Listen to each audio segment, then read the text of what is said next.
T'es vendu 170 €. Voilà. Ça paraît complètement improbable. Tu te rends compte, c'est fou, quoi. On a du mal à l'imaginer. Mais ce qui me fait mal, le travail qu'on va faire après.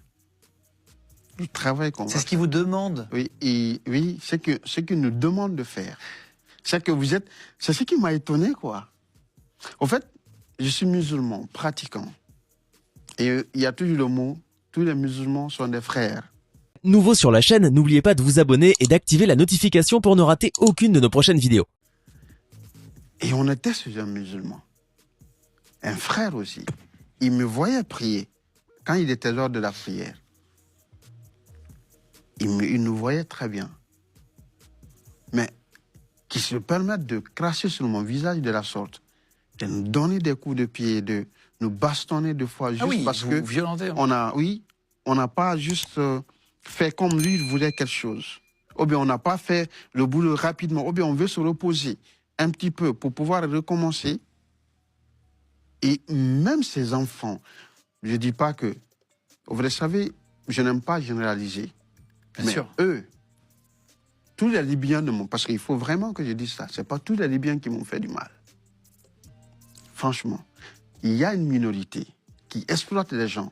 Un réseau mafieux détenu par des personnes, des groupes de personnes qui exploitent, qui maltraitent, qui utilisent les gens pour pouvoir gagner de plus. Et je parle de ces gens-là. Bien sûr. Et ce monsieur, j'étais en face de lui. Je le regardais deux fois. C'est pourquoi quand je suis arrivé en Europe, quand tu parles avec quelqu'un, regarde-moi quand je te parle.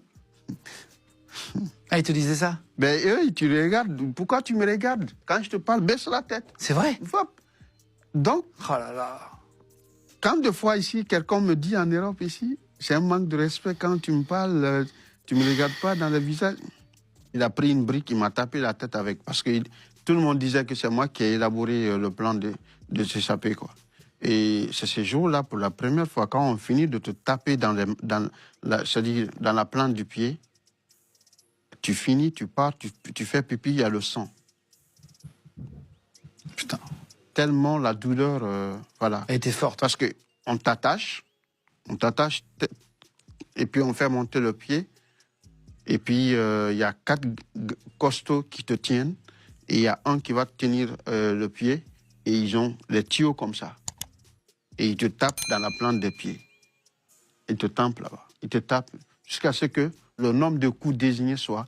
Et donc, un jour, on s'est échappé, et c'est comme ça on nous a... Après, il nous a dit, la prochaine fois que vous vous échappez, chacun une balle dans les cuisses, et puis je vous envoie en Europe.